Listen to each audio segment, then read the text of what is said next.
Hi everyone, this is Amrit Tiwari and you are watching Amrit Proj। बच्चों, आज हम class 11 का एक और नया chapter that is work energy and power को स्टार्ट करने जा रहे हैं।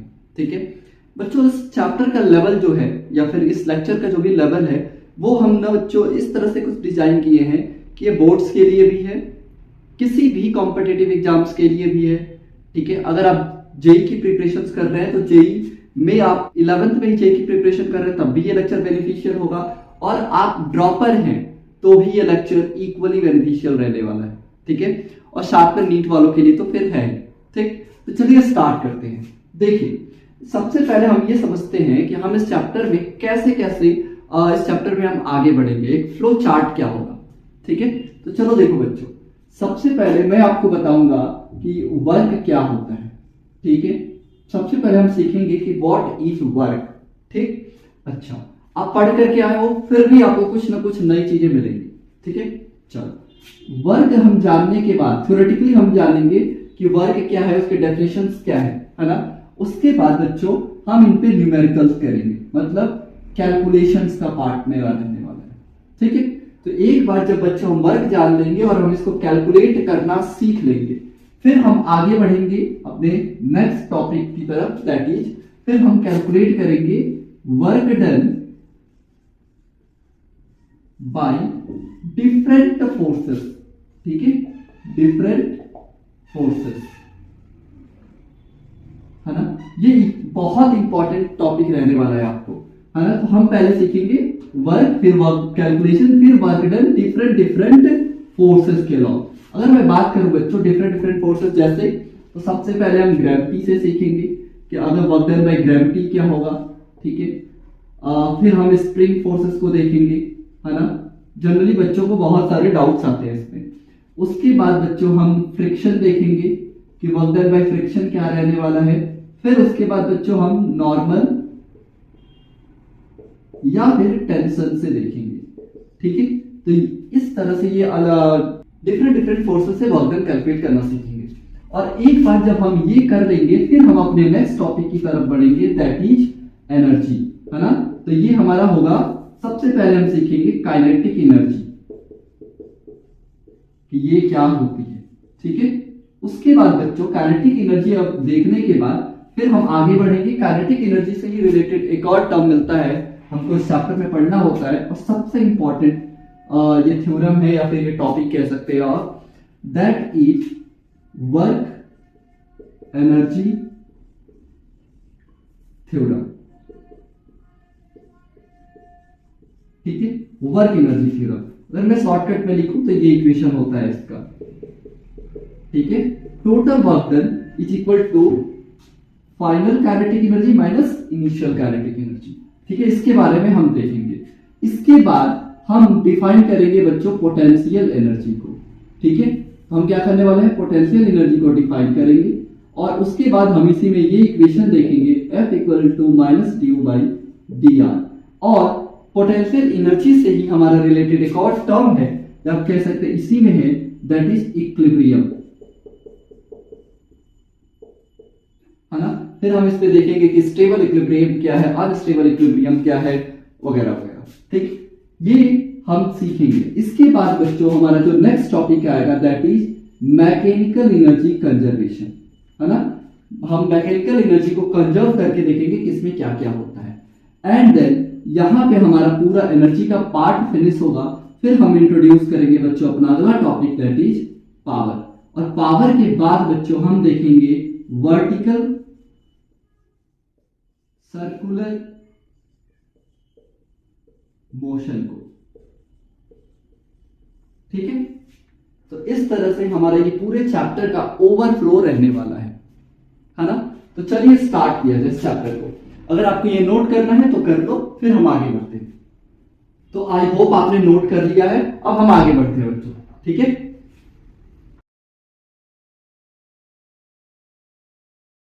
तो अब हम बच्चों चलिए सीखते हैं कि वर्क क्या है हमारा। तो हमारा जो टॉपिक रहने वाला है वो रहने वाला है वर्क। ठीक है, ध्यान देना, चलो सीखते हैं। देखो, अगर मान लो बच्चों कि ये हमारा एक ब्लॉक है, सॉरी ये नहीं है, ठीक है, ये हमारा एक ब्लॉक है बच्चों।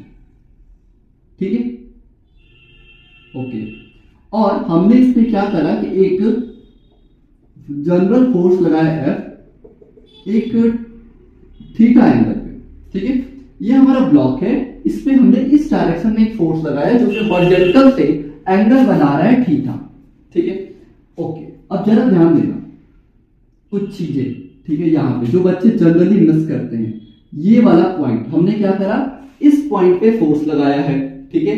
तो ये पॉइंट जो है इसको हम कहते हैं पॉइंट ऑफ एप्लीकेशन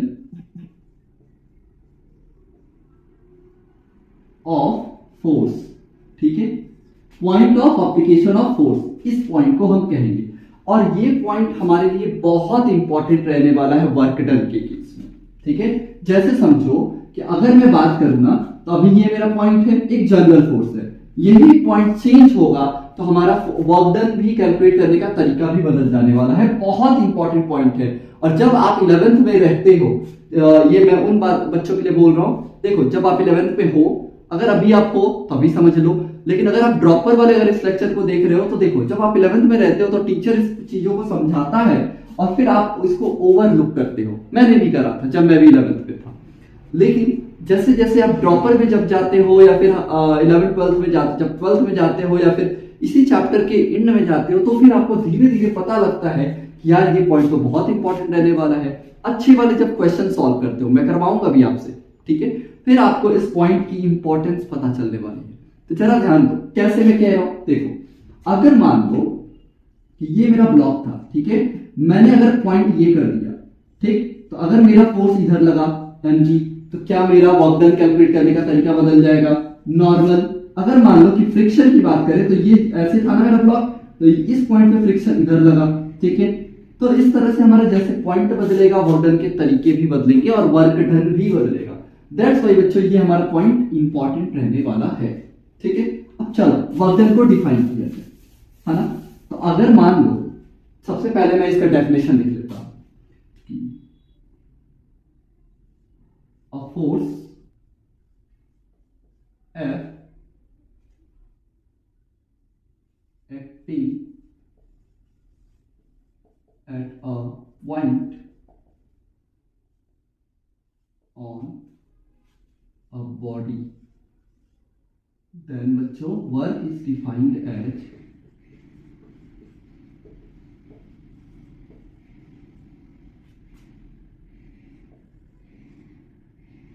product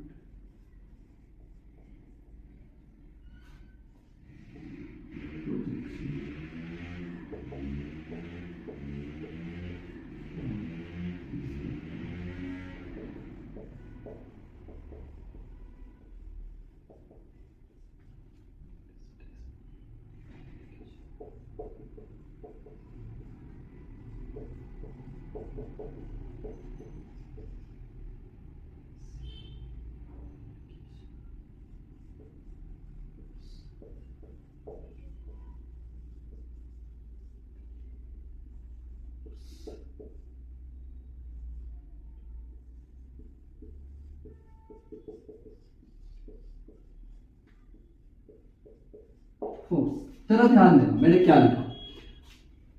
हालांकि ये हो सकता है कि कई बच्चों को डेफिनेशन नहीं लग रही हो, अजीब सा लग रहा हो, चलो हम इसको समझते हैं। मैंने बोला कि force F acting at a point on a body. तो मान लिया मैंने कि एक फोर्स है जो किसी एक पॉइंट पे, एक बॉडी के किसी एक पॉइंट पे वर्क कर रहा है, ठीक है। देन बच्चों हम वर्क को कैसे डिफाइन करेंगे? हम कह रहे हैं कि द प्रोडक्ट, ध्यान देना, प्रोडक्ट ऑफ, ठीक है, किसका प्रोडक्ट कर रहे हैं हम? Projection of displacement of point of application of force. ध्यान दीजिएगा, प्रोजेक्शन दे रहे हैं हम किसका? डिस्प्लेसमेंट का। किसका डिस्प्लेसमेंट बच्चों? Point of application of force.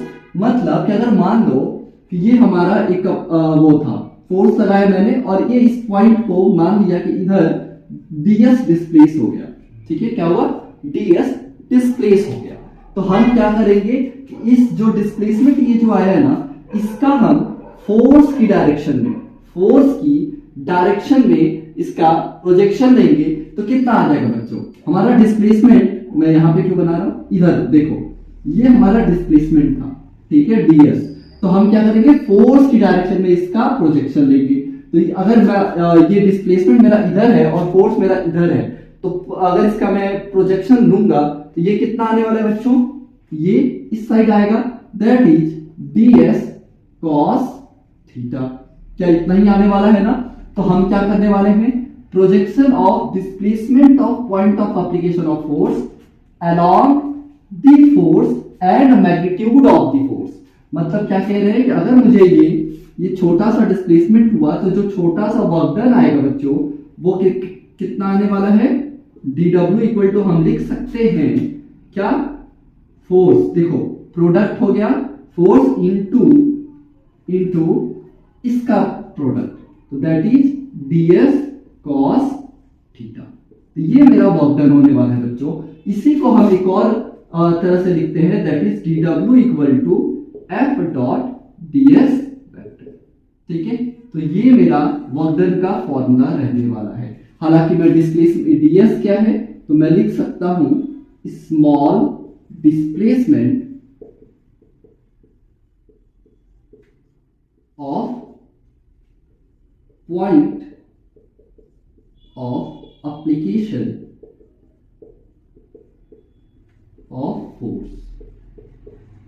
ठीक है, तो ये मेरा एक ds क्या है, हमारा स्मॉल डिस्प्लेसमेंट है किसका, इस पॉइंट का फोर्स, इस पॉइंट का।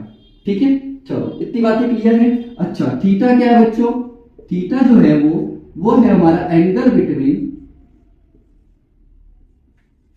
ये बिटवीन का शॉर्ट फॉर्म है, angle between displacement and force. ठीक है, चलिए इसमें कोई डाउट, क्या आपको डेफिनेशन समझ में आया। ठीक है, देखो हम और डीप में इसकी बातें करेंगे अभी, है ना, लेकिन क्या आपको पहले एप्लीकेशन समझ में आया। मैंने ये बोला कि अगर मान लेते हैं कि ये मेरा एक ब्लॉक है, ठीक है, जो किसी एक स्मूथ सरफेस पे रखा हुआ है और मैंने एक एंगल बनाता हुआ फोर्स इस तरह से लगाया, तो ये जो मेरा पॉइंट ऑफ एप्लीकेशन बना और डिस्प्लेसमेंट मान लेते हैं इस पॉइंट ऑफ एप्लीकेशन का ds हुआ। ठीक है, तो हम फोर्स कैसे निकालेंगे, तो हमको क्या करना पड़ेगा, इस ds का प्रोजेक्शन लेंगे फोर्स के अलोंग, तो वो आएगा ds cos थीटा। ठीक है, और उन दोनों का हम मल्टीप्लाई कर देने वाले हैं। क्लियर है इतनी बात। ठीक है, तो फटाफट नोट कीजिए, फिर हम आगे बढ़ते हैं। चलो अगर नोट कर लिए हैं तो आगे बढ़ते हैं बच्चों। ठीक है, तो चलो बच्चों देखो, अगर मैं बात कर रहा था वर्क का ना, तो समझते हैं थोड़ा। अगर मैं बात करूं ना कि small work done by a force, तो जरा समझना बच्चों। देखो हमने अभी क्या लिया था कि ये हमारा एक हॉरिजॉन्टल कोई सरफेस था, इस पे हमने एक ब्लॉक रखा था। ठीक है, ये मेरा ब्लॉक था, और अगर मैं इसी पे बात करूं तो हमने इस पॉइंट पे एक फोर्स लगाया था by making an angle theta बच्चों। ठीक है, ये हमारा फोर्स था।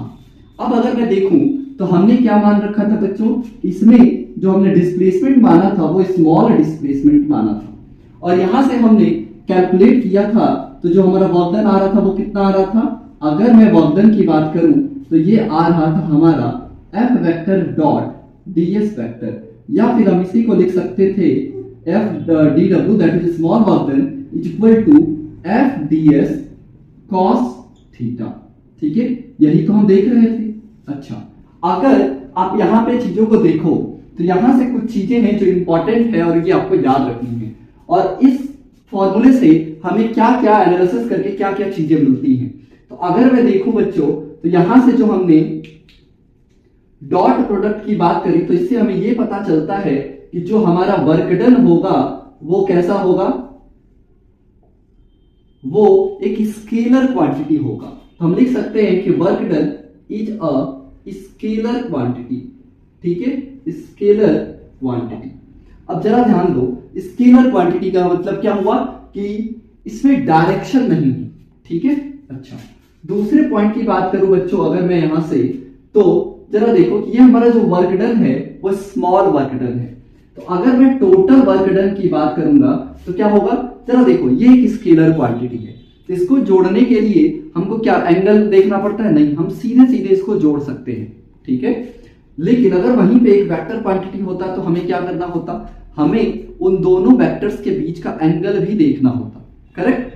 तो यहाँ पे खैर ऐसा कुछ नहीं है, ये एक स्केलर क्वांटिटी है, इसलिए हम सीधा W1 W2 W3 W4 को जोड़ करके टोटल वर्क डन निकाल सकते हैं, ठीक है। और क्लियरिटी आएगी जब हम क्वेश्चंस करेंगे।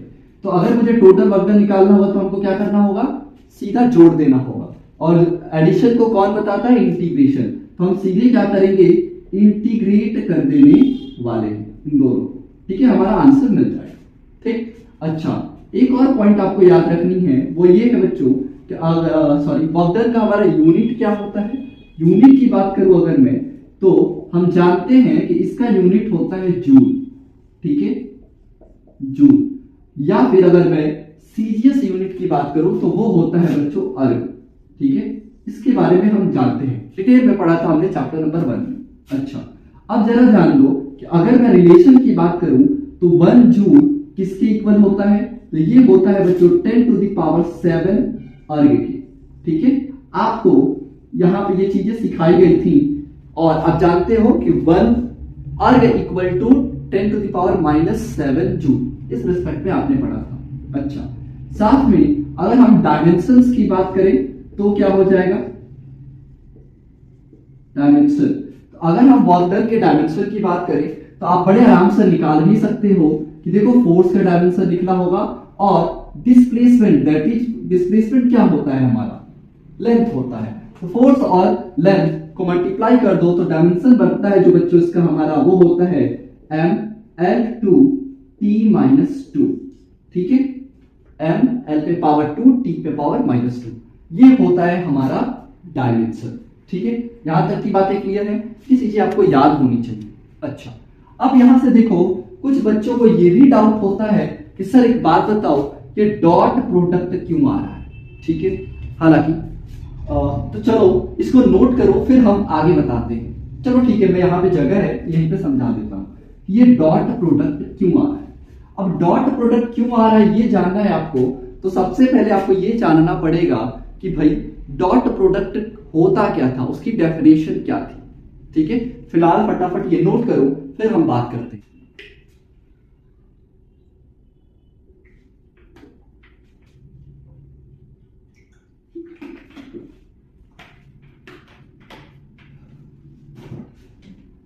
तो जरा ध्यान देना, अगर मान लो बच्चों मैं समझाता हूं कि ये डॉट प्रोडक्ट क्यों आया, थोड़ा सा डॉट प्रोडक्ट के बारे में जिन्हें नहीं पता वो भी सीख लेंगे।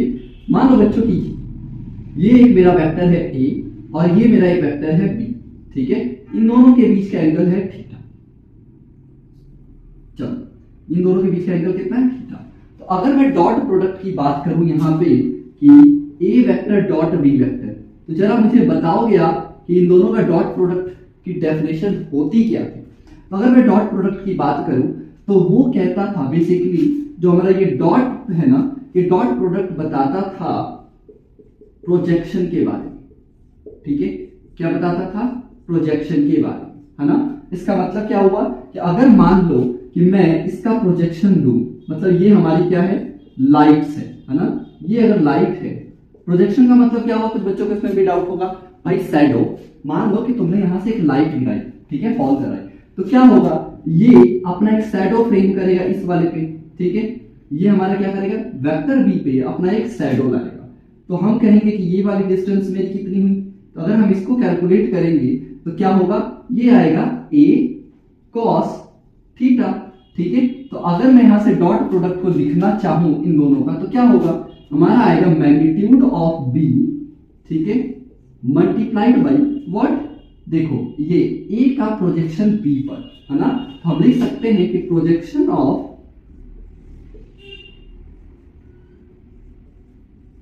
a along b, ठीक है। इतनी बात समझ में आई।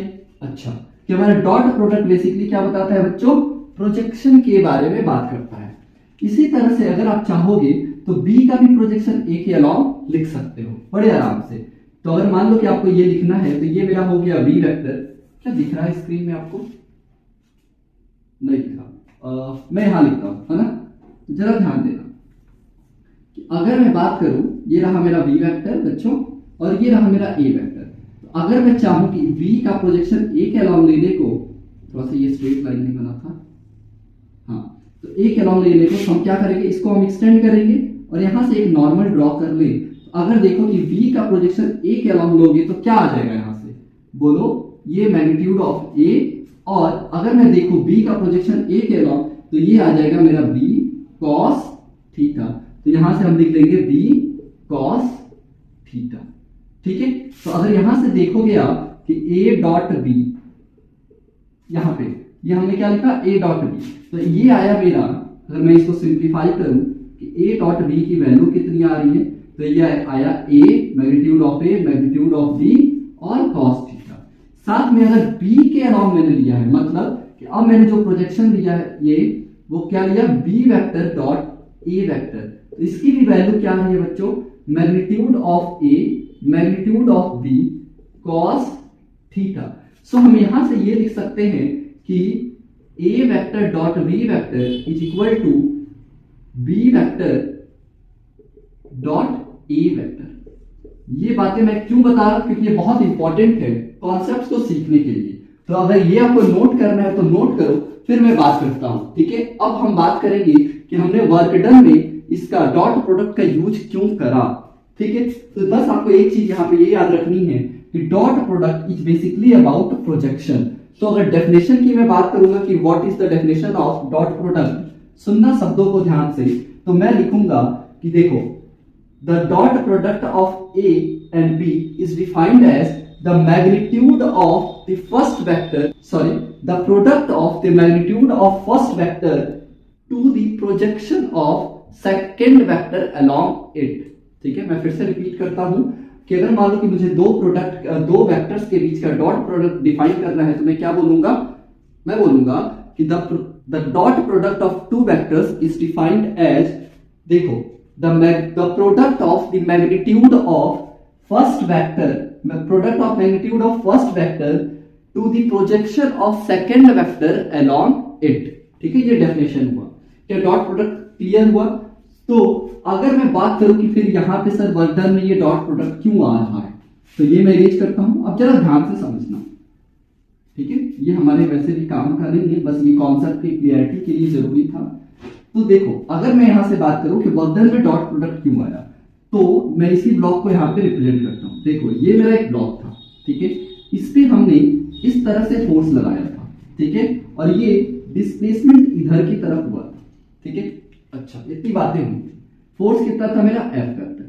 अब जरा ध्यान दो कि अगर मैं इसको रिजॉल्व करूं तो एक इधर मेरा कंपोनेंट आएगा F parallel to the displacement, और एक मेरा इधर कंपोनेंट आएगा एफ परपेंडिकुलर का, जो कि इसके डिस्प्लेसमेंट के परपेंडिकुलर है।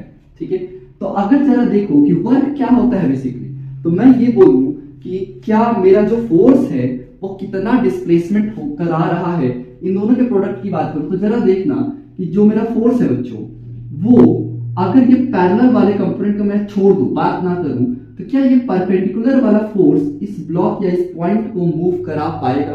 तो आंसर है नहीं।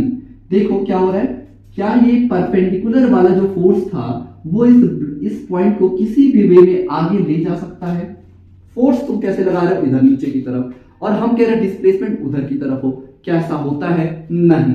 तो ये वाला तो क्या हुआ कि हमारा वो परपेंडिकुलर वाला डिस्प्लेसमेंट नहीं करा रहा है, पैरेलल वाला डिस्प्लेसमेंट करा रहा है। तो बेसिकली हमने लाइट इधर ही फॉल कराया ना, तो ये हुआ क्या, ये वाला जो है, क्या ये प्रोजेक्शन ही तो हुआ, ये फोर्स का डीएस के अलॉन्ग प्रोजेक्शन ही हुआ ना, इसीलिए हम बात करते हैं क्या, इस डॉट प्रोडक्ट की। क्लियर है? चलिए अब आगे बढ़ते हैं बच्चों, ये फटाफट से नोट कीजिए, एक मिनट रुकिए। तो अगर मैं यहां से बात करूं बच्चों फोर्स का, ठीक है, तो जरा वर्क डन का, तो यहां से वर्क डन का दो डेफिनेशन बनता है। ठीक है, दो डेफिनेशन बनता है, ध्यान दीजिएगा। आई होप आपको दिख रहा होगा। ओके, तो जरा देखो, मैंने क्या बोला, ये मेरा ब्लॉक था, ठीक है, तो ये मेरा हॉरिजॉन्टल प्लेस, ये ब्लॉक, हमने इधर की तरफ फोर्स लगाया था, डिस्प्लेसमेंट इधर की तरफ हुआ, ये मेरा फोर्स था, ठीक है, और एंगल इन दोनों के बीच का था थीटा। तो जरा ध्यान दीजिए कि हमने क्या करा था, डिस्प्लेसमेंट का प्रोजेक्शन बी के फोर्स के अलॉन्ग, ठीक है, डिस्प्लेसमेंट का प्रोजेक्शन फोर्स के अलॉन्ग। तो हम यहां से लिख सकते हैं कि जो हमारा वर्क डन होगा वो क्या होगा, W equal to magnitude of the first vector, याद है आपको, तो फोर्स का मैग्नीट्यूड, और जब इसका ds का इधर अगर मैं प्रोजेक्शन लूंगा तो ये आएगा ds cos थीटा, ठीक है। तो हम यहां से लिख सकते हैं कि ये क्या है, displacement of point of application, point of application of force along force, ठीक है। अच्छा, force multiplied by the displacement of point of application of force along the force, ये बातें क्लियर हुई। अब प्रोजेक्शन भी लिख सकते हो, ठीक है। तो अगर यहां से आप कैलकुलेट करना चाहोगे तो क्या आ जाएगा आपका वर्क डन, तो वर्क डन की बात करो तो ये आएगा F ds cos थीटा, ठीक है। इसी तरह से आप सेकेंड डेफिनेशन जो कि आप स्कूल में पढ़े होंगे, अगर इसकी मैं बात करूं तो ये वर्क डन कितना आ जाएगा बच्चों। अब जरा ध्यान दो, मैं बात करूंगा फोर्स का वह कंपोनेंट जो डिस्प्लेसमेंट के अलोंग था, सेकेंड केस अभी जो मैंने बात करी डॉट प्रोडक्ट की, तो जरा ध्यान दो, फोर्स का वह कंपोनेंट जो डिस्प्लेसमेंट के अलोंग था। क्यों मैं ये कह रहा हूं, क्योंकि परपेंडिकुलर वाला तो वर्क डिस्प्लेसमेंट करा ही नहीं सकता ना, तो हम यहां से लिखेंगे कंपोनेंट ऑफ फोर्स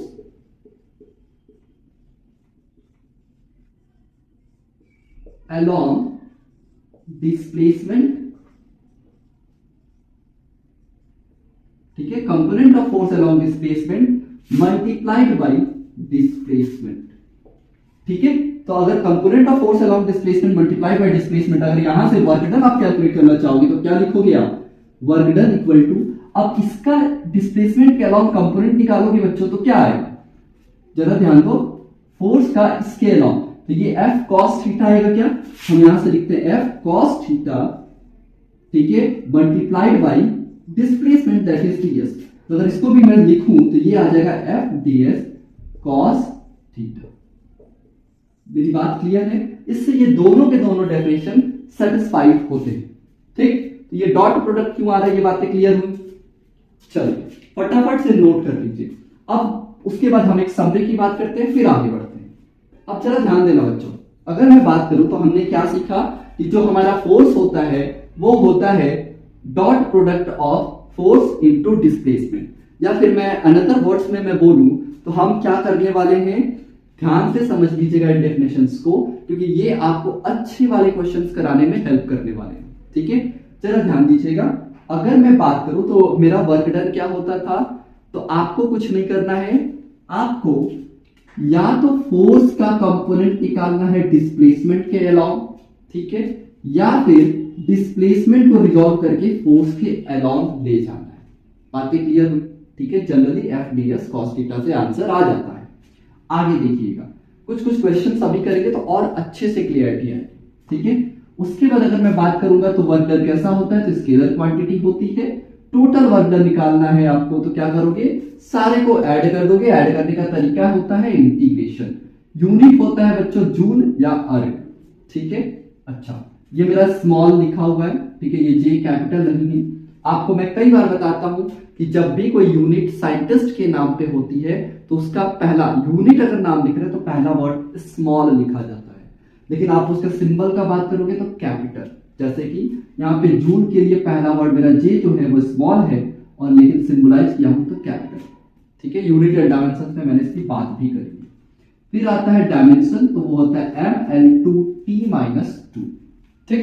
ये बातें क्लियर हुई। चलिए इसका अगर डायग्राम बनाना है बच्चों तो अब मैं इसका डायग्राम यहां बना देता हूं, ठीक है। तो जरा देखो कि ये क्या हुआ, मेरा ये ब्लॉक था, ठीक है, ये मेरा फोर्स था, इधर की तरफ मेरा डिस्प्लेसमेंट था। तो अगर मैं फोर्स का इस तरफ से कंपोनेंट लूंगा तो ये होगा F cos थीटा, ठीक है। तो ये इसका डायग्राम नोट कर लीजिएगा, और ये रहा मेरा हॉरिजॉन्टल प्लेस, ठीक। तो फटाफट नोट कर लीजिए, फिर आगे बढ़ते हैं। ओके, तो नोट कर लिया बच्चों, चलो अब हम आगे बढ़ते हैं। ठीक है,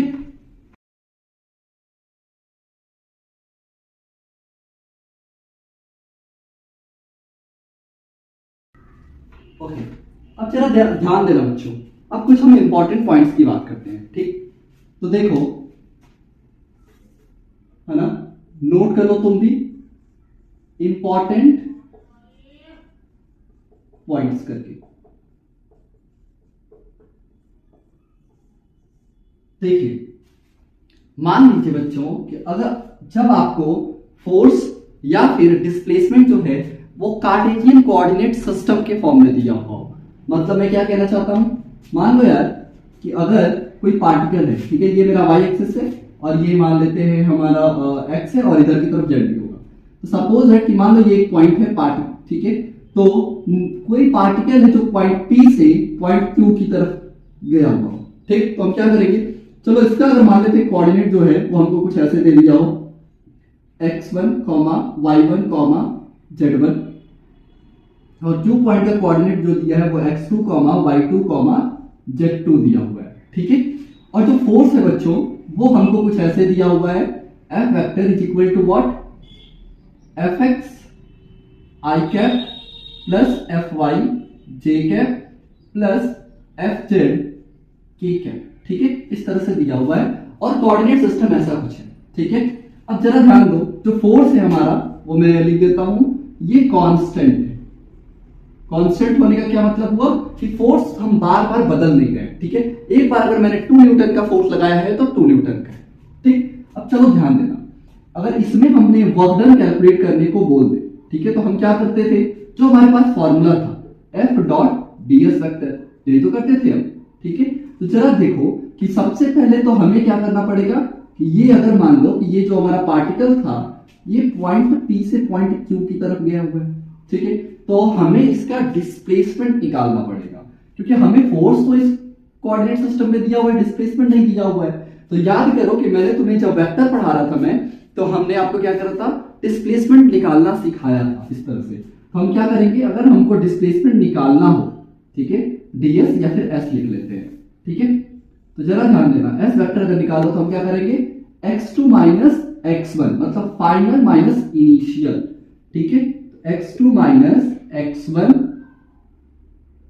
i कैप, ठीक है, प्लस y वाला कोऑर्डिनेट को देखो तो हम लिखेंगे y2 minus y1 j cap plus z2 minus z1 की कैप। ठीक है, तो इस तरह से हम डिस्प्लेसमेंट निकाल लेंगे और उसके बाद हमको क्या करना है, इन दोनों का डॉट प्रोडक्ट निकाल लेना है। ठीक है, तो हम मल्टीप्लाई कर लेंगे। तो जरा ध्यान देना कि यहां से अगर वर्ग की मैं बात करूं तो क्या हो जाएगा, मेरा f x, ठीक है, x का x के साथ मल्टीप्लाई, x2 माइनस x1, ठीक है, प्लस f y, यहां पे i कैप नहीं होगा क्योंकि i कैप 1 हो जाता है। ठीक है, तो जरा ध्यान दीजिएगा, f y y2 minus y1 plus F Z, और यहां पे हो जाएगा मेरा z2 माइनस z1। ठीक है, ये z है बच्चों, है ना, मैं ऐसा लिख देता हूं, बाद में कंफ्यूजन ना हो आपको। ठीक है, ये भी मेरा z। ठीक है, तो इस तरह से हम क्या कर सकते हैं, वर्क डन कैलकुलेट कर सकते हैं। ठीक, अच्छा, इसमें कोई डाउट नहीं होना चाहिए। ठीक है, तो इसको नोट कीजिए और फिर हम अगले टॉपिक को देखते हैं। फटाफट नोट कर लो पहले, चलो आगे बढ़ते हैं। देखो, ये हमारा तब का केस था जब हमारा फोर्स क्या है, कार्टेशियन कोऑर्डिनेट सिस्टम में है और बच्चों जो फोर्सेस है वो क्या है, कांस्टेंट है, वेरी नहीं कर रहा। तो ये मेरा फर्स्ट पॉइंट था। ठीक है, अच्छा, अब हम सेकंड पॉइंट की बात करते हैं। देखो, अगर मान लो बच्चों जो हमारा फोर्स है, ठीक है, ये हमारा सेकंड पॉइंट होगा, हमारा जो फोर्स है वो कैसा गिवन है, वेरिएबल है। तो फोर्स इज वेरिएबल हो, इसका क्या मतलब हुआ भाई, जरा ध्यान दो, हमने क्या करा, अभी भी हमने एक पॉइंट लिया था पॉइंट P, और यहां से हमने क्या करा था, एक पॉइंट Q तक एक पार्टिकल को मूव करके लेके गए। ठीक है, जिसको मूव कराने के लिए हमने एक फोर्स लगाया था।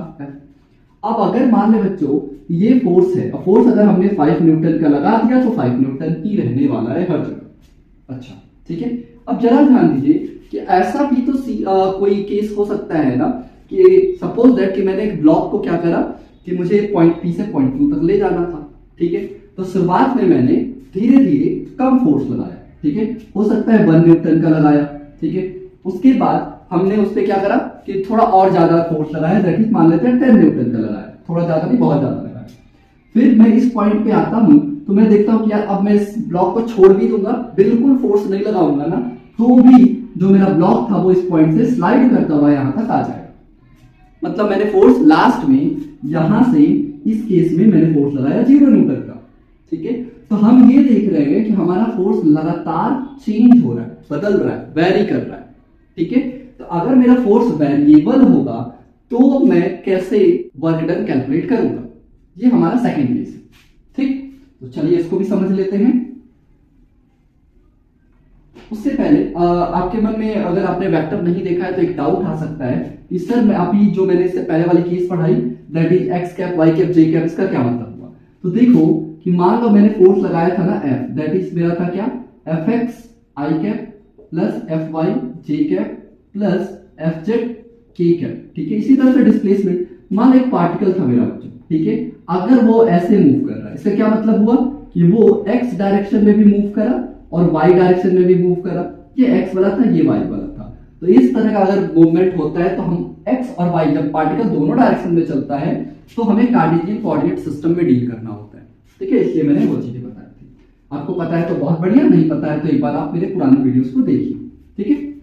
चलिए अब मैं अपने सेकंड केस को बात करता हूँ वेरिएबल फोर्स का, जो अभी अभी मैंने बताया कि अगर फोर्सेस लगातार वेरी कर रहा हो तो क्या करेंगे। तो देखो अगर आपका फोर्स वेरिएबल है तो फिर अगर आपको वर्क डन कैलकुलेट करना है तो उसका बिना सोचे आप ये जरूर जान लीजिएगा कि हमें कहीं ना कहीं इसके लिए क्या करना होगा, इंटीग्रेशन का यूज करना होगा। तो work done has to be calculated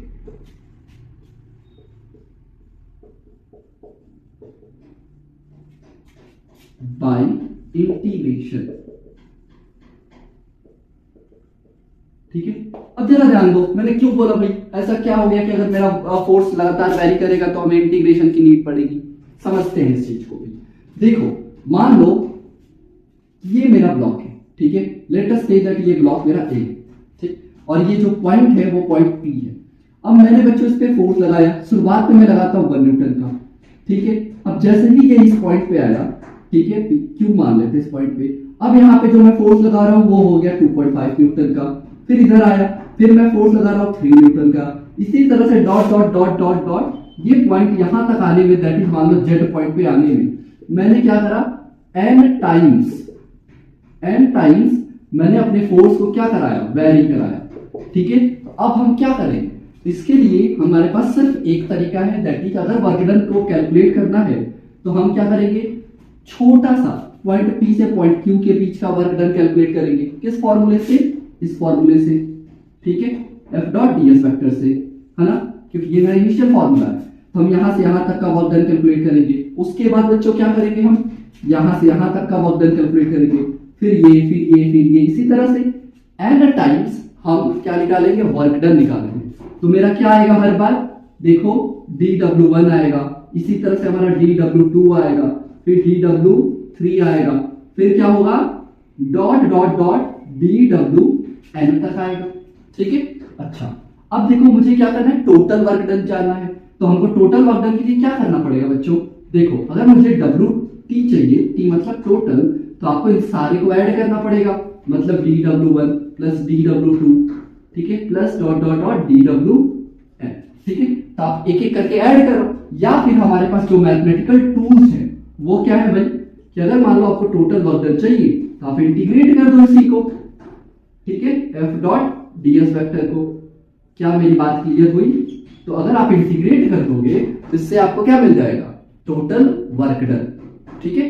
क्या स्क्रीन में आ रहा है, हाँ, ठीक है। तो इससे आपको क्या मिल जाएगा, टोटल वर्क डन मिल जाएगा। बातें क्लियर हुई यहां तक, ठीक है। तो इस तरह से अगर मेरा फोर्सेस वेरिएबल होगा तो हमें क्या करना पड़ेगा, वर्क डन को इंटीग्रेशन से यूज करना पड़ेगा, और फिर उसके बाद हम क्या करेंगे, टोटल वर्क डन निकाल लेंगे, ठीक है। और ये देखो हम डायरेक्ट ऐड कर रहे हैं, डायरेक्ट ऐड कर क्यों कर पा रहे हैं, क्योंकि जो मेरा वर्क डन है वो कैसा है, वर्क डन जो मेरा है वो एक स्केलर क्वांटिटी है, ठीक है, स्केलर क्वांटिटी है। अगर ये स्केलर क्वांटिटी नहीं होता तो हम डायरेक्ट इसको ऐड नहीं कर पाते, क्योंकि हमको हर जगह पे एंगल देखना पड़ जाएगा। समझ रहे हो बात को? ठीक है, खैर ये स्केलर क्वांटिटी है, इसलिए हम डायरेक्ट इस फॉर्मूले से अगर मेरा फोर्स वेरिएबल है तो हम निकाल सकते हैं। बातें क्लियर हुई? अच्छा, फोर्स वेरिएबल होने का क्या मतलब है भाई? ठीक है, या फिर डिस्प्लेसमेंट भी वेरिएबल हो सकता है, या फिर डिस्प्लेसमेंट हमको कोऑर्डिनेट सिस्टम में दे सकता है। तो जरा ध्यान दो कि अगर मेरा फोर्स वेरिएबल है, मैं इन चीजों को एक बार इमेज करता हूं और फिर ठीक से लिखता हूं। मैंने क्या बोला कि अगर आपका फोर्स वेरिएबल है तो आपको इंटीग्रेशन लगाना पड़ेगा, दैट इज हमको सबसे पहले छोटा सा वर्क डन निकालना पड़ेगा, that is F dot DS vector के फॉर्मूले से। ठीक है, उसके बाद अगर हमको टोटल वर्क डन चाहिए बच्चों, डब्ल्यू टोटल, तो हमें क्या करना पड़ेगा, इसी डी डब्ल्यू को इंटीग्रेट करना पड़ेगा। इसका ये मतलब हुआ कि अगर आपको डी टोटल चाहिए तो क्या करना पड़ेगा, डी डब्ल्यू दैट इज इसकी वैल्यू पुट कर दीजिए, ये करना पड़ेगा। ठीक है, अच्छा ये क्यों कर पा रहे हैं? क्योंकि मेरा वर्क जो है वो कैसा क्वांटिटी है, वर्क डन कैसा है बोलिए, स्केलर क्वांटिटी।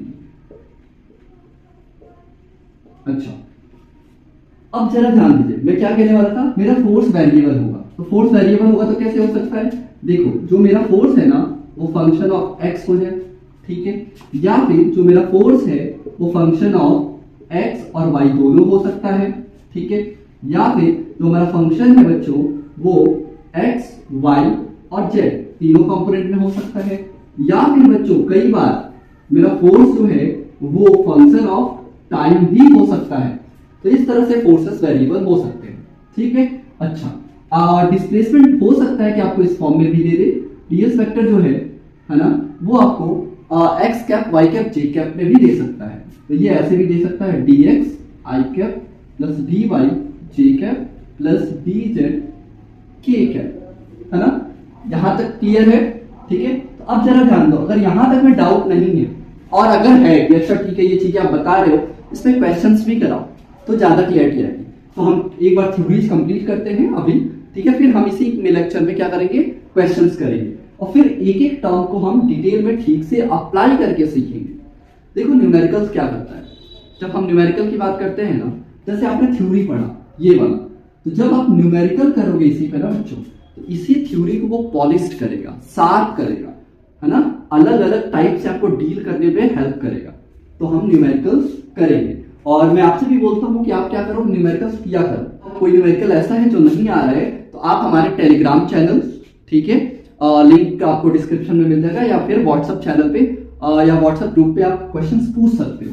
खैर इतनी बातें क्लियर हुई, नोट करो, फिर हम आगे बढ़ते हैं। हो गया? चलो देखो अब आगे बढ़ते हैं बच्चों।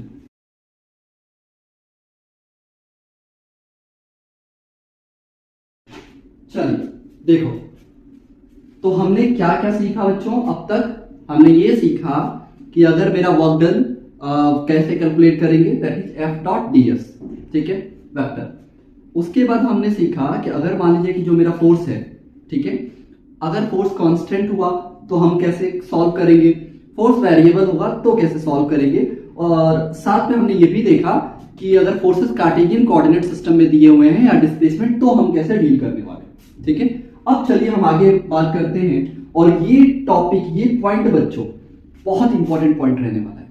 ठीक है, दैट इज, आप इस तरह से कर लो, टाइप्स या फिर साइन ऑफ वर्क डन। ठीक है, क्या मतलब है भाई इसका, साइन ऑफ वर्क डन समझाते हैं। देखिए, साइन ऑफ वर्क डन, जरा ध्यान दें, हमने क्या पढ़ा था, हमने ये पढ़ा था बच्चों कि जो वर्क डन का फॉर्मूला होता है वो होता है एफ डॉट डीएस वेक्टर। ठीक है, और अगर मैं यहां से देखूं तो जो वर्क डन होता है वो होता है हमारा एफ डीएस कॉस थीटा। ठीक है, अच्छा अब जरा एक चीज नोटिस करो आप, कॉस थीटा, तो अगर मैं देखूं तो देखो ये तो मेरा होता था ना मॉड ऑफ फोर्स, ठीक है, मतलब फोर्स का मैग्नीट्यूड, फिर हमारे यहाँ पे डिस्प्लेसमेंट का मैग्नीट्यूड, और ये होता था कॉस थीटा। ठीक है, तो इसके बेसिस पे आपको 3 तरह के वर्क डन बताए जाते थे। दैट इज, एक आपको बताया था पॉजिटिव वर्क डन, एक आपको बताया जाता था निगेटिव वर्क डन और एक आपको बताया जाता था जीरो वर्क डन। याद आ रहे हैं? ठीक है, उसी चीजों को थोड़ा हम ठीक से समझते हैं। तो जरा ध्यान देना, ये जो कॉस थीटा है ये वैरी करेगा और थीटा पे डिपेंड करेगा कि वर्क डन का साइन कैसा आने वाला है। मतलब मेरा वर्क डन पॉजिटिव होगा या मेरा वर्क डन नेगेटिव होगा। ठीक है, तो देखो इसके 3 केसेस बनाते हैं, है ना। पहला कि अगर मान लो कि मैं बात करूं कि जो हमारा थीटा है बच्चों, है ना, वो अगर मान लो कि जो मेरा थीटा है वो 0 डिग्री से बड़ा है और 90 डिग्री से क्या है, छोटा है। इस केस में क्या हो, अगर मेरा थीटा 0 डिग्री से बड़ा है और 90 डिग्री से छोटा है तो मेरा कॉस थीटा कैसा आएगा बच्चों? जो मेरा कॉस थीटा आएगा वो मेरा आने वाला है पॉजिटिव। और अगर मेरा कॉस थीटा पॉजिटिव आया तो ये दोनों तो निगेटिव हो ही नहीं सकते, तो जो मेरा वर्क डन आएगा बच्चों वो आएगा पॉजिटिव। ठीक है, इसका क्या मतलब हुआ, थोड़ा हम एक डायग्राम से भी समझते हैं। जरा देखो कि अगर मैंने एक ब्लॉक लिया, इस पे मैंने अगर इधर फोर्स लगाया, एक एंगल थीटा बनाता हुआ, ठीक है, और डिस्प्लेसमेंट जो हुआ वो इस डायरेक्शन में हुआ। ठीक है, तो अगर मेरा फोर्स बच्चों फोर्स की डायरेक्शन में ही डिस्प्लेसमेंट होता है तो हम उस टाइप के वर्क डन को कहते हैं पॉजिटिव वर्क डन। इसी तरह से अगर मैं बात करूं कि अगर मान लो मेरा थीटा जो है ना, वो 90 डिग्री हो गया तो क्या होगा, थीटा जो है मेरा वो कैसा हो जाए, 90 डिग्री हो गया, है ना। तो क्या होगा मेरा बच्चों, कॉस थीटा जो है वो हो जाएगा 0, कॉस थीटा 0 हो जाएगा। और इस केस में अगर मैं बात करूं वर्क डन का, जो मेरा वर्क आएगा वो भी आ जाएगा 0। ठीक, तो यहां पे मुझे मिलता है 0 वर्क डन। ठीक है, अब 0 वर्क डन होने के 1-2 केसेस हो सकते हैं। पहला केस की मैं बात करूं कि वर्क मेरा कब 0 हो सकता है, तब जब मान लो कि मेरा एफ नेट जो है वो 0 हो जाए।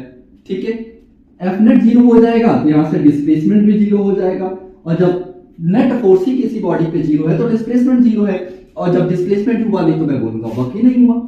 और दूसरा कि अगर मैं बात करूं कि मेरा जो थीटा है वो कैसा हो जाए बच्चों, 90 डिग्री, ठीक है, तब भी मेरा वर्क डन कैसा होने वाला है, 0 होने वाला है।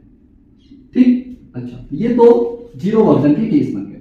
आगे हम बात करते हैं, अगर मान लीजिए कि जो मेरा थीटा है बच्चों वो 90 डिग्री से बड़ा है, ठीक है, लेकिन 180 डिग्री से छोटा है।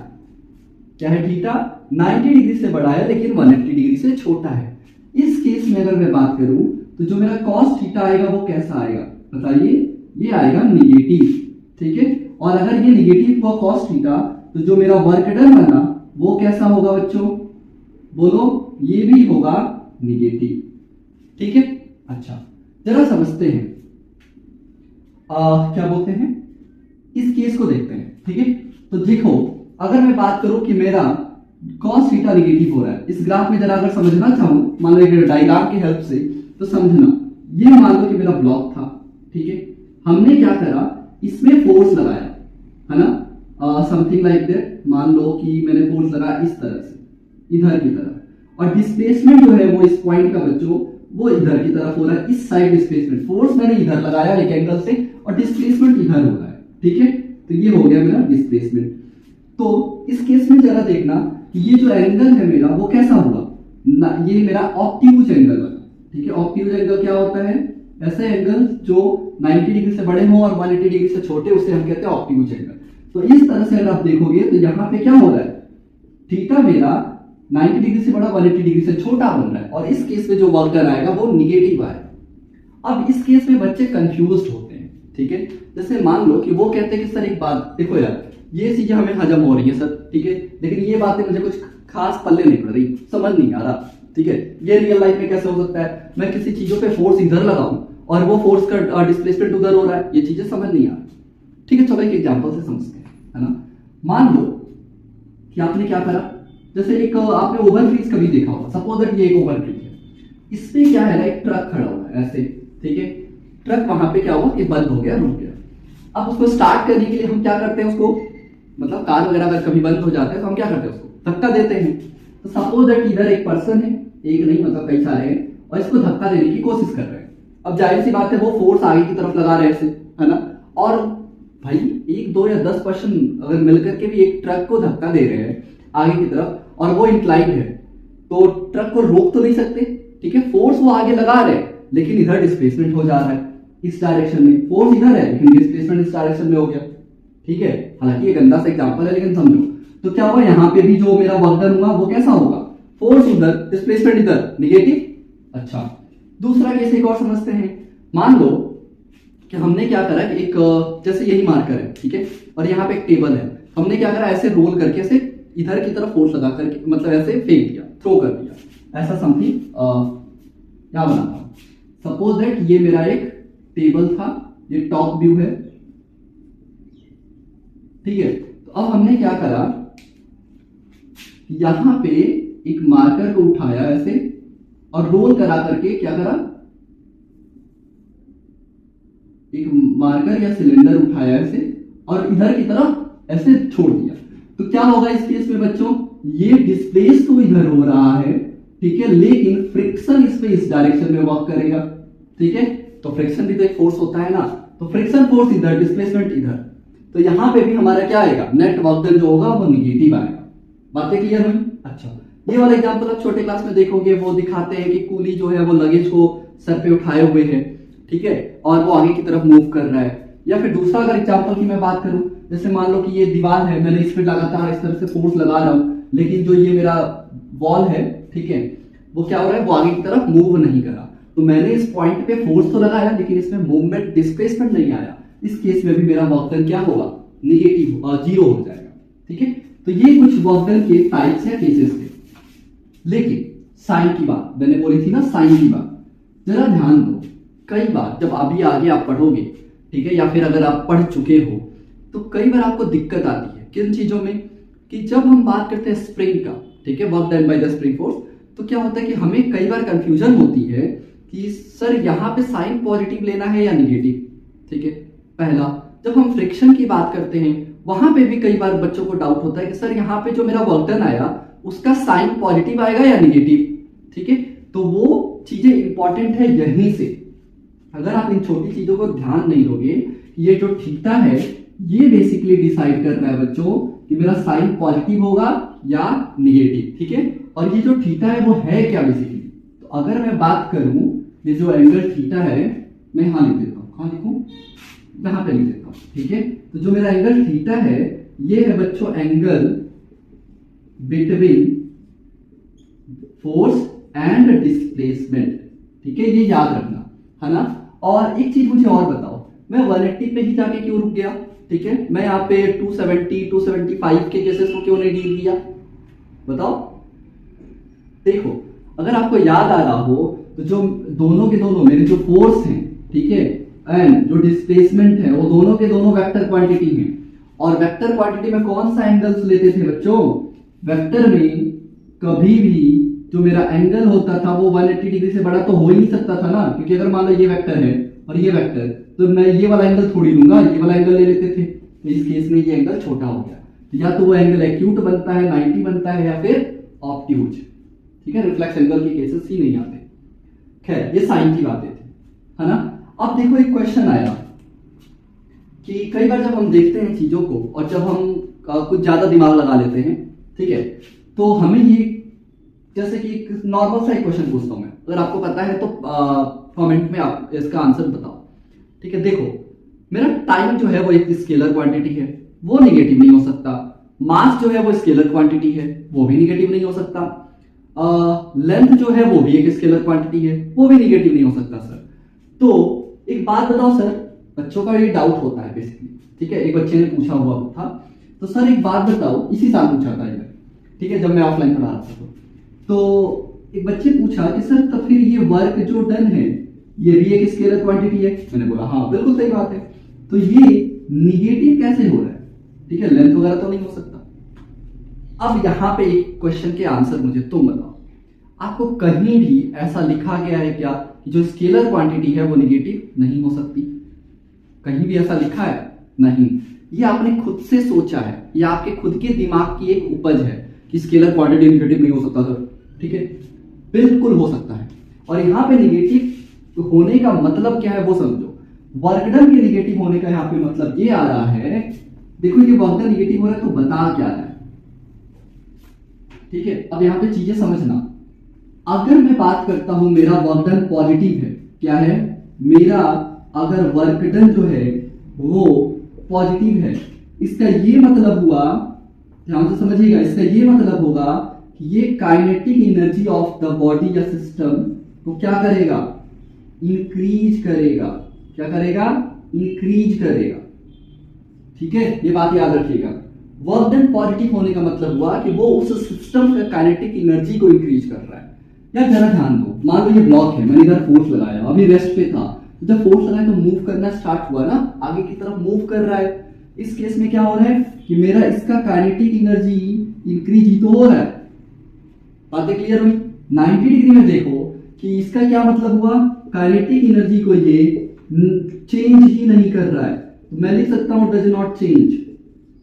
वर्क डन 0 होने का मतलब क्या हुआ, लो भाई इस वॉल पे अगर मैं इधर फोर्स लगाया, वॉल मूव नहीं करा, मतलब इसकी काइनेटिक एनर्जी चेंज नहीं हुई, तो ये work done positive negative kinetic energy को बताते हैं।